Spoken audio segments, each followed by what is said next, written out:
Canada features incredible wildlife and amazing ecological communities. A resounding example of this diverse landscape is the eastern coastline of Georgian Bay on the east side of Lake Huron. Home of the world's largest freshwater archipelago, the eastern coastline of Georgian Bay is poised at the southern edges of the rugged Canadian Shield landscape.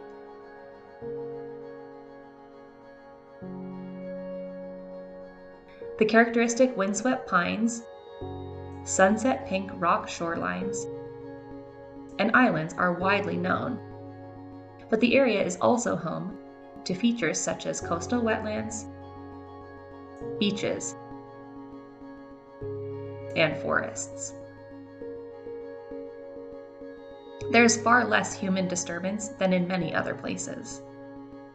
The immense volume of water in the Great Lakes affects the local climate with moderated temperatures and more frost-free days close to Georgian Bay than in Algonquin Park or other nearby areas. This combination of factors creates varied and diverse habitats that are teeming with life and are especially suited for some of Canada's cold-blooded or ectothermic creatures. It's also a great place for people. The First Nations and Métis have long lived on the shores of Georgian Bay. They have a complex and intertwined history with this landscape. The variety of plant and animal species around Georgian Bay is astounding. Those who study reptiles and amphibians are excited by their exceptional diversity in this region, which is the greatest in all of Canada. However, this group of animals faces many threats to their survival. Across Ontario, some reptiles and amphibians have suffered population declines due to human activities that put them at risk. Major threats include the loss of or fragmentation of habitat, road mortality, persecution, and subsidized predation. Many species are already designated as species at risk due to significant declines, low numbers, few locations, or other specific factors. This is particularly true for our reptiles, and this group is the most at risk among all groups of Canadian wildlife. For some of these species, the eastern Georgian Bay coastline and adjacent inland areas, collectively known as the eastern Georgian Bay region, contain some of the most significant remaining populations, thanks to its largely intact habitat and few roads. But these threats are increasing, and there is reason for concern. Recovery activities for species at risk often focus on identifying threats and reducing or mitigating them so that population declines can be slowed or reversed. These actions are often species-specific, since threats do not affect all species equally. Some of the most at-risk reptiles in the eastern Georgian Bay region are Blandings Turtle,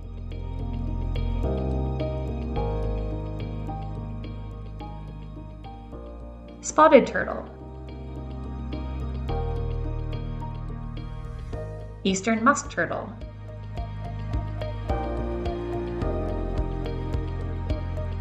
Eastern Massasauga Rattlesnake, Eastern hog-nosed snake, Eastern Foxsnake,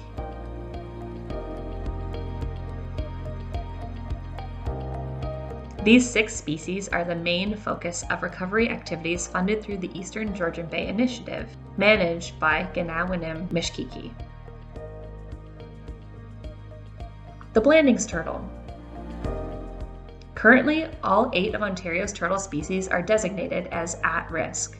The Blandings turtle has declined more than most and is now rare or absent in many parts of its former range due to the loss of wetland habitat. The eastern Georgian Bay region remains a stronghold for this species. Easily recognized by its high dome shell and yellow chin and throat, the Blandings turtle stands out when it's basking on a log with other turtles. It is a wetland specialist, preferring shallow, vegetated water to open lakes or rivers.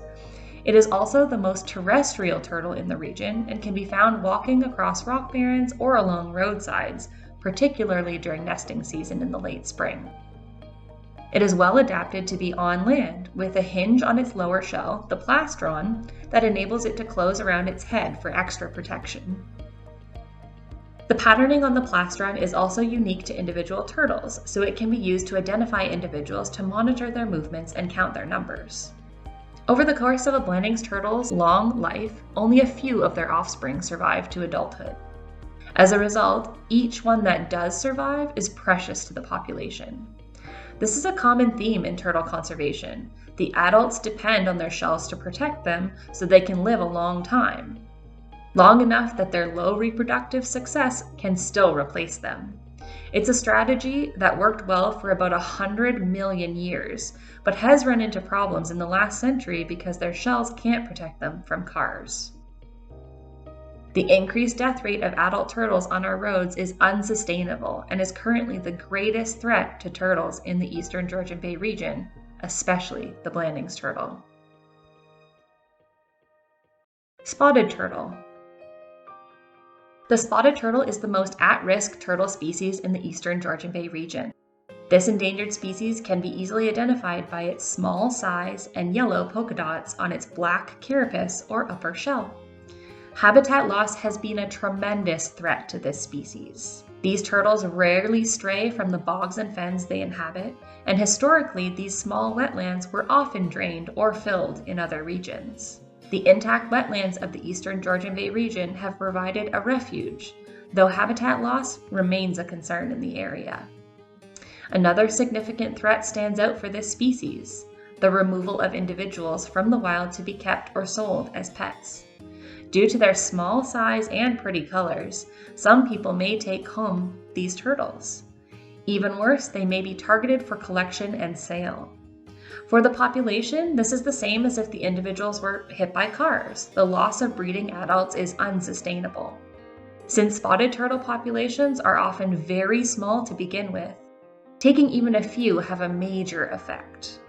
For this reason, the location of spotted turtle populations are often kept secret. The musk turtle. The musk turtle is another small turtle that does not wander very far from its preferred habitat. In this region, it is typically found in shallow bays of larger connected water bodies like Georgian Bay itself, or some inland lakes. Water lilies and other emergent vegetation are usually found in the same areas as musk turtles.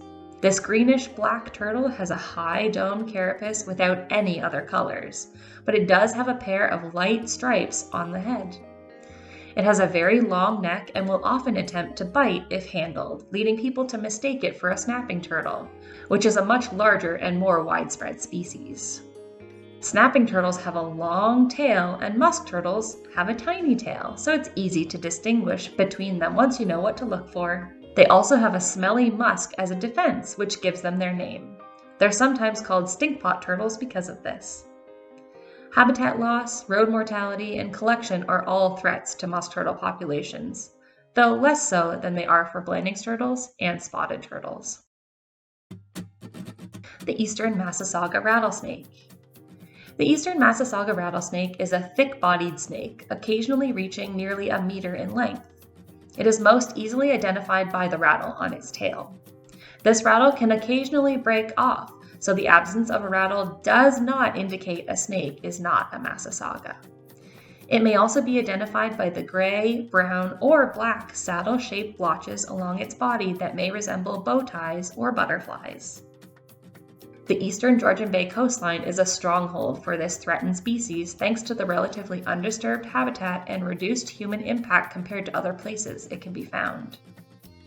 Farther inland, where the threats are greater and the climate is harsher, Massasaugas have greater struggles and their populations dwindle beyond 10 to 20 kilometers from the bay. Rock barrens, forest edges, and shorelines are great places to find these snakes during the spring and summer, while small, vegetated wetlands are used for hibernation. As Ontario's only remaining venomous snake, the eastern Massasauga rattlesnake is a symbol of our ability to respect and coexist with potentially harmful wildlife. Unfortunately, persecution of this species has been a major threat in the past and continues to be a problem today, despite legal protections that prohibit killing snakes. The Massasauga is surprisingly shy, preferring to retreat or rely on passive defense. They use camouflage and cover to avoid detection by predators. If you encounter a rattlesnake, stay calm. Massasaugas are docile, often hide, and aren't likely to bite unless stepped on or handled. They will not chase you. They feel intimidated by humans and would prefer to flee. Determine where the snake is and give it room to move away or back away slowly. Rattlesnake bites are rare in Ontario, though a few people are bitten each year.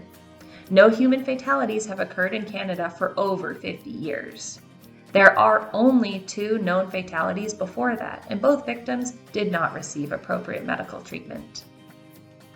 Rattlesnake safety tips.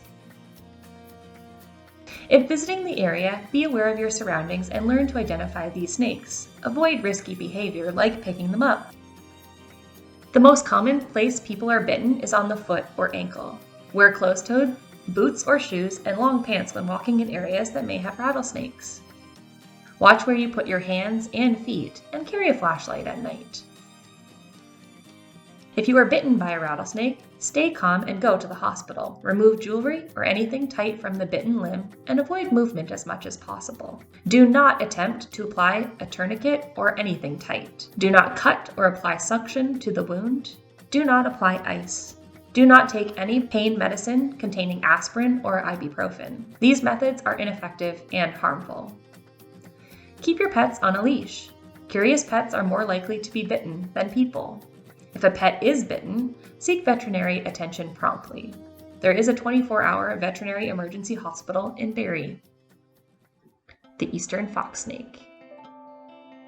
The eastern foxsnake is the longest snake in the region, with large individuals exceeding 1.5 meters. They have dark blotches on a light background, and adults have a reddish-brown head. This blotched pattern sometimes causes people to confuse them with rattlesnakes. In addition, foxsnakes will vibrate their tails rapidly when threatened, which can sound like a rattlesnake if it rustles in the grass or leaves. Unfortunately, this sometimes leads to people killing eastern foxsnakes. This snake is mainly found along the coastline, using forests, rock barrens, and marshes.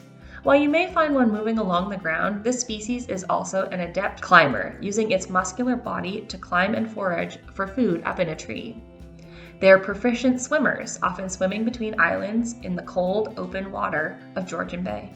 They may range widely during their active season, with movements as far as 20 kilometers recorded by researchers. During the winter, eastern foxsnakes seek deep fissures in the bedrock, hibernating communally with other snakes. Such hibernation sites are crucial to the survival of eastern foxsnake populations. The eastern hog-nosed snake. The eastern hog-nosed snake is not easily identified by its color or pattern. However, it has an unmistakable upturned snout, which gives the species its name. Though highly variable in appearance, this thick-bodied snake is also easily recognized by its behavior. When threatened, this harmless species puts on quite the show. If agitated, the eastern hognose may flatten its neck similar to a cobra, hiss, strike with a closed mouth, and release a strong-smelling musk. If this is not effective in scaring away the threat, this snake may play dead by rolling onto its back with mouth open and tongue extended. They may also throw up their last meal or smear poop on themselves to smell like they have been dead for a while. In the eastern Georgian Bay region, eastern hog-nosed snakes are found in most habitats, though they are thinly spread across the landscape, and individual snakes are usually quite cryptic. They are highly mobile, often moving several kilometers per day. These movement patterns mean they may need to cross roads, which makes them quite vulnerable. Road mortality is a major threat for this species, as is persecution due to their incredible acting skills that make them appear dangerous. What are we doing to help these species?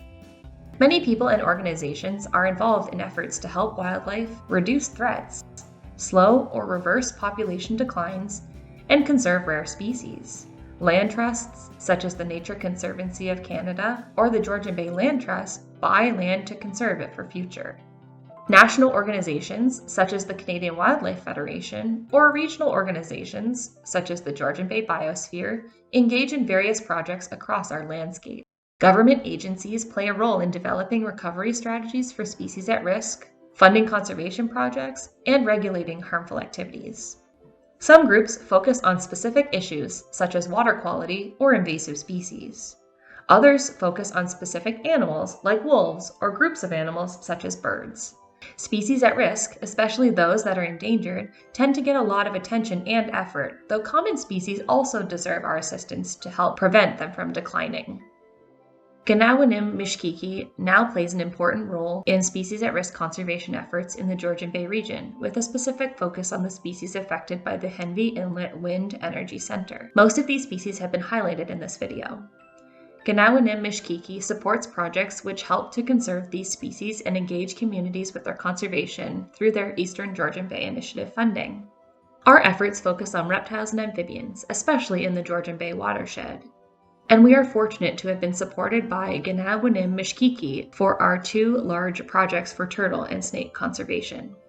The Saving Turtles at Risk Today, or START project, is a landscape-scale approach to turtle conservation with a focus on blandings and spotted turtles. The Georgian Bay Conservation Action, Research, and Education About Snakes project, or CARES, focuses on the conservation of species at risk snakes in the Eastern Georgian Bay region, especially the Eastern Massasauga rattlesnake, Eastern hog-nosed snake, and the Eastern foxsnake. Through these projects, we undertake activities such as filling data gaps and protecting habitat through new observations, monitoring populations, especially using critical habitat features like hibernation sites, nesting sites, and gestation sites, investigating and reducing threats such as road mortality and persecution, boosting recruitment for turtles through a large captive incubation and release program, and head-starting turtle hatchlings in critical areas, conducting specific research projects that could improve conservation efforts, engaging and training community volunteers to get more involved. If it involves turtle and snake conservation, we're probably doing it.